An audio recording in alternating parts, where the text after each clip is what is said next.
Hi, I'm Christy Rost. I love enchiladas. Chicken, cheese, beef, they all satisfy my cravings for Tex-Mex. And when served with green chili, ooh yeah.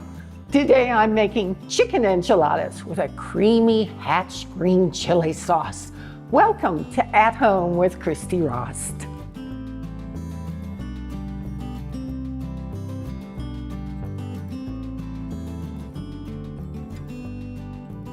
I'm going to start today with Mexican rice, and I'm using fideo, which is little teeny tiny slivers of pasta, but sometimes that's a little hard to find, so I like to substitute angel hair pasta. I always have this in the house, and it's so easy to find.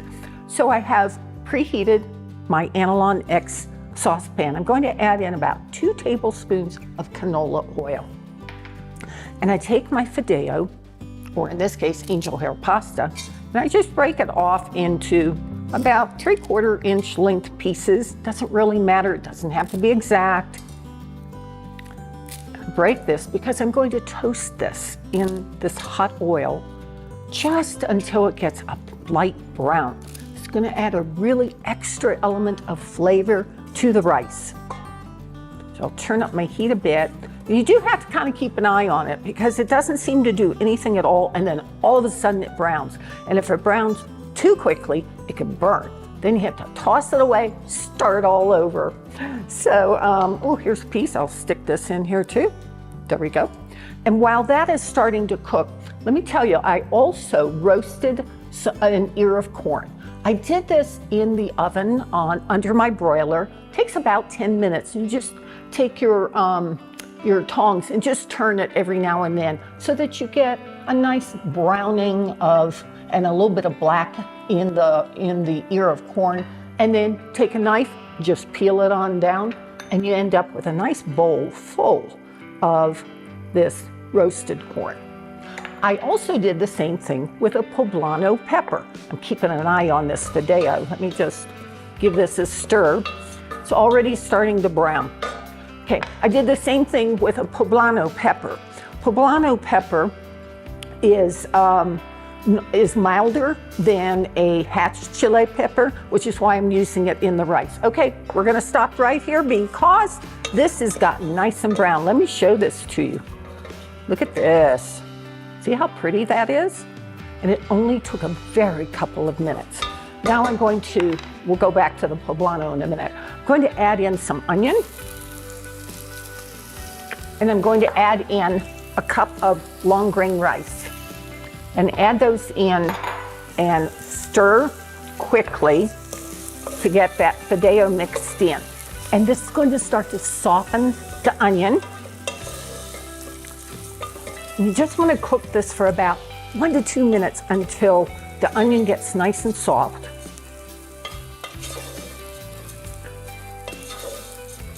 This is one of those everyday kind of rice recipes. Even if you aren't adding poblano peppers, this is really a good basic rice dish for any night. And in fact, this is one of my mom and dad's favorites. I used to, when I would go visit them when they lived on their farm, I would make this dish for them, minus the peppers, then pack it up in freezer bags and stock it in their freezer for them. And every now and then my mom would call and she'd say, "Christy, I'm making your rice tonight." So that was always kind of fun. So I think about that when I make this kind of dish. Then I have about 2 cups of chicken stock or chicken broth. I'm going to add in just a little bit of the salt. That is the Himalayan pink sea salt. And I'm going to add in my roasted corn now. And my poblano pepper. And after I roasted the pepper and got it all nice and dark on the outside, then I put it in a zipper bag, plastic zipper bag, and I'm gonna bring this to a boil. Let it soften for about 10 minutes. Just peel off the skin because that's kind of tough. You don't want to put that in your dish. And then I simply took out all the seeds, chopped it up, and it's ready to go. So this is just going to come to a boil. Then I'll put a lid on it, turn down the heat, and let it cook. It'll take about 18 to 20 minutes, and then I'll set it aside and then fluff with a fork right before serving. So with the rice, at the very last minute, just before it came to a boil, I added a little bit of cumin to it just to kind of amp up the flavor. So now I'm going to make the hatch green chile sauce that's going to go on the enchiladas. So I've preheated my pan. I'm adding in about a tablespoon of canola oil, and I'm going to add onion. I always use sweet onion. I really love sweet onion. And it doesn't make you cry the way yellow or white onions do. And I'm also adding in some hatch green chili. What we did, I roasted this morning, and then until it got all nice and black on the outside. And then I took it out of the oven, and I did that in the oven, okay? And I took it out of the oven, put it in a plastic zipper bag, and let it soften. So it steamed for about 10 minutes, and then it gets nice and soft. And then I peeled off the skin, which is tough. This is like doing the poblano pepper. And then I just took out all the seeds and chopped it up, and there you go. There it is, ready. So I have 3 cloves of garlic. This is my 3rd clove here.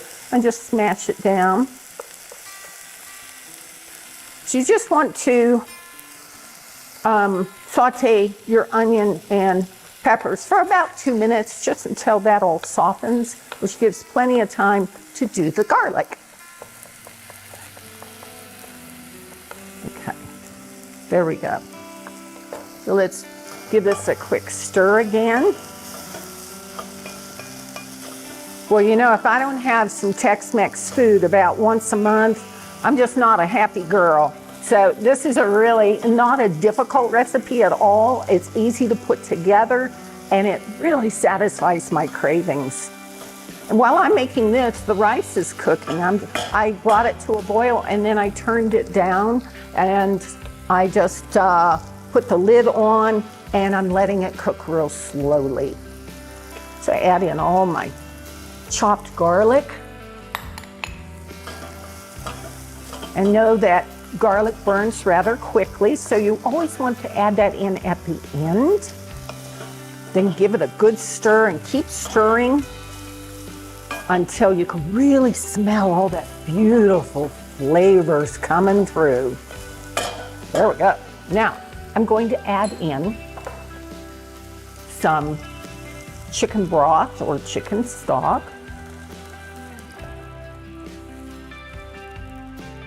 I'm going to add in a little bit of cumin. It's about a 1/4 teaspoon of cumin.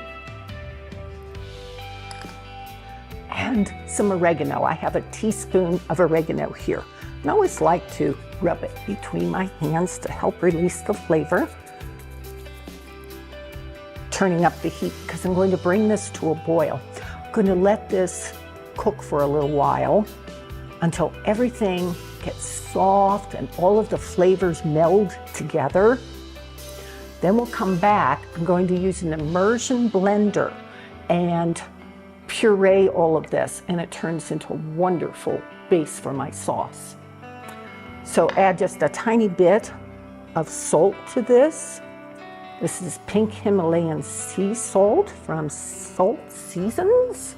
Love this stuff. And now we're going to bring it to a boil. So it'll take just a little bit.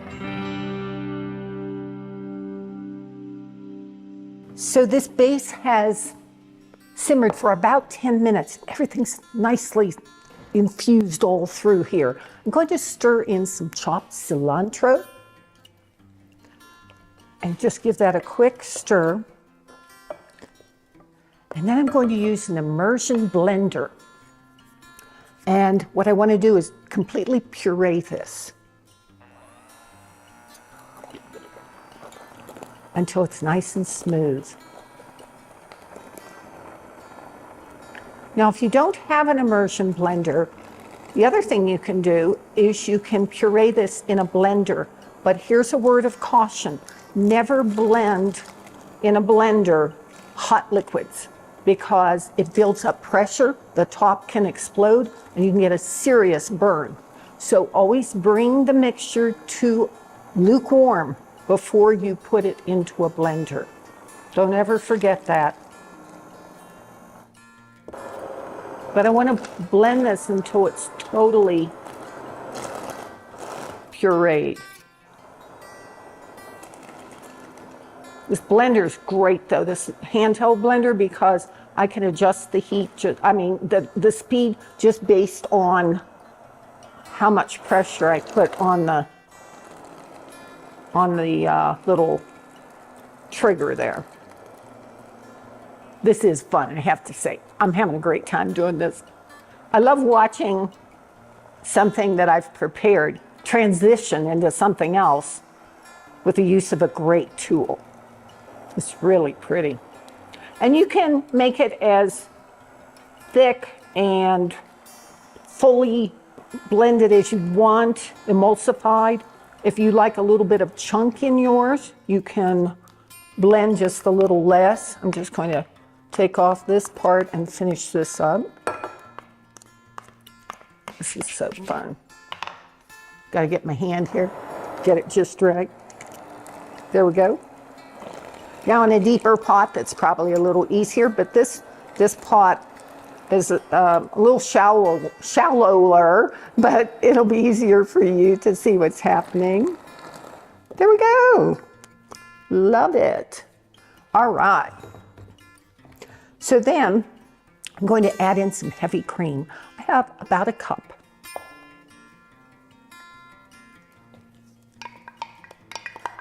And the heavy cream is going to certainly make this smooth and a little creamier and all that, but it also, I'm putting this back on the fire, it also helps to modify a little bit the spice, the heat, I should say, in the hatch chilies. Hatch chilies can be a little bit hot, and they do, you'll see them, they'll be in different, some are hotter than others, and so you'll just have to see if it's too hot for you, you're gonna wanna taste this. If it's too hot for you, add a little more broth or add a little more cream. So I'll just reheat this, and then the enchiladas are going to be ready to assemble. And that's the fun part.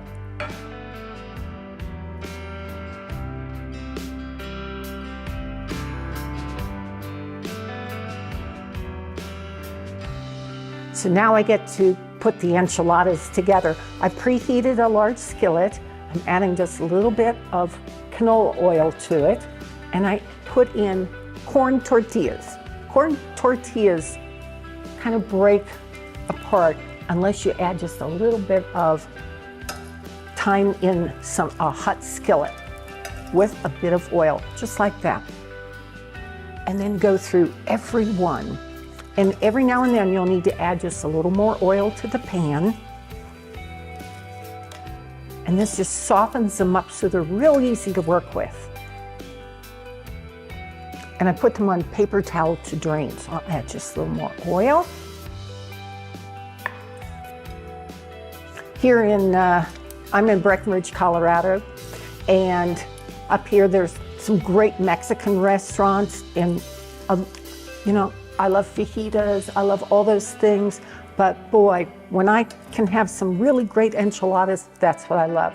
When we go home to Texas, I don't think we're there a week before we're getting our first or second a dinner of Mexican food, and somewhere in there has to be at least one enchilada. So this doesn't take very long, and you don't need a lot of oil. In fact, it's better if you don't use a whole lot of oil. And rather than swirl oil all around the pan, I just swirl my tortilla around. It really brings out the flavor of this corn tortilla too by doing this. You can really smell it. So it doesn't take long. A little more. In the meantime, my poblano sauce is, or green chili hatch sauce is simmering over there. I'm just letting it thicken up a little bit. And we took some chicken. I have chicken breasts, and I poached them in a little bit of water with a slice of onion. And I always like to put a clove in mine. I just love the flavor of that. And we poached it just until it was cooked through, and then shredded it. Now you could also use ground beef. You could use cheese inside your enchilada. So whatever you like. If you have leftover, anything really, you could put it in and make it an enchilada. Leftover pork is good.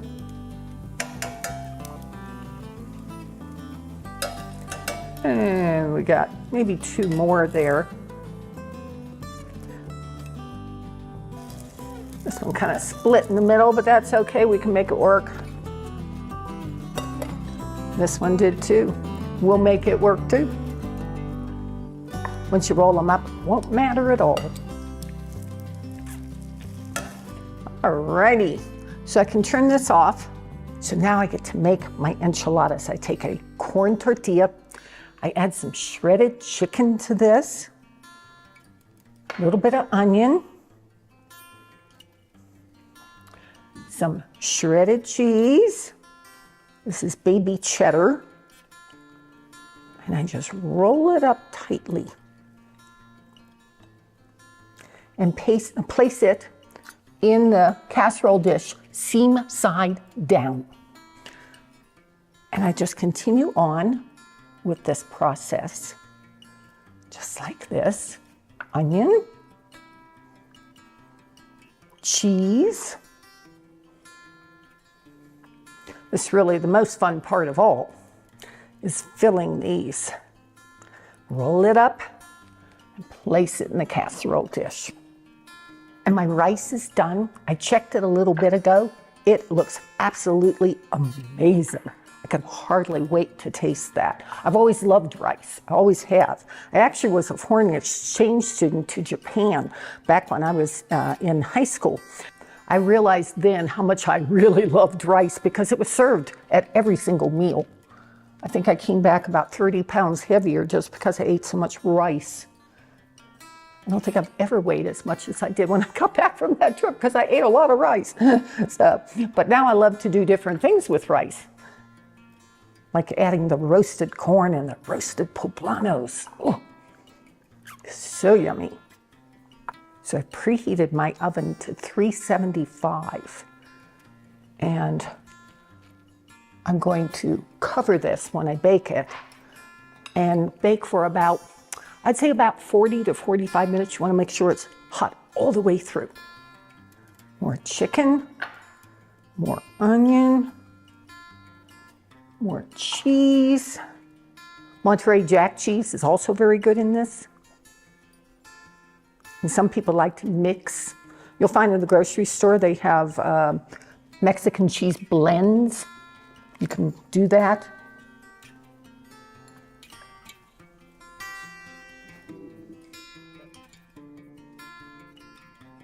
So the Mexican rice with the fideo and roasted corn and poblano pepper is ready. Now I have my creamy hatch chile sauce, which I can put over the tortillas. These are gonna be the tastiest enchiladas ever.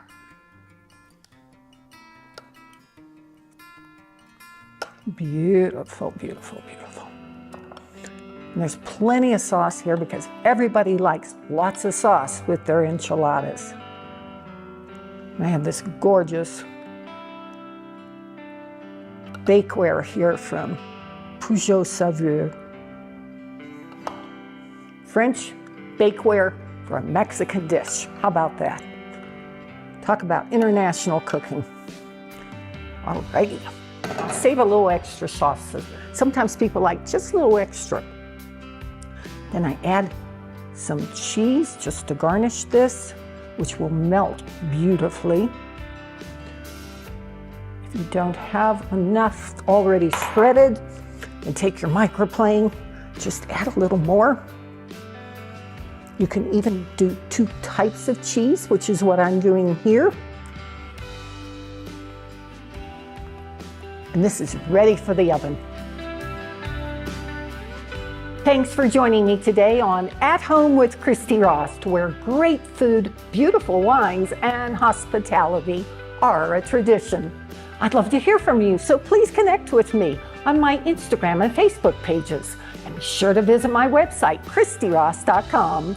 I'd like to thank our sponsors, Salt Seasons and Little Bear Honey, and our good friends at Analon Cookware, Melissa's Produce, Car Valley Cheese, Microplane, Hamilton Beach, and Peugeot Saveur, and also our friends at Michael David Winery. I'm serving this today with a Cabernet Sauvignon, full-bodied, toasty, lots of dark fruit, a good pairing for a spicy dish like this.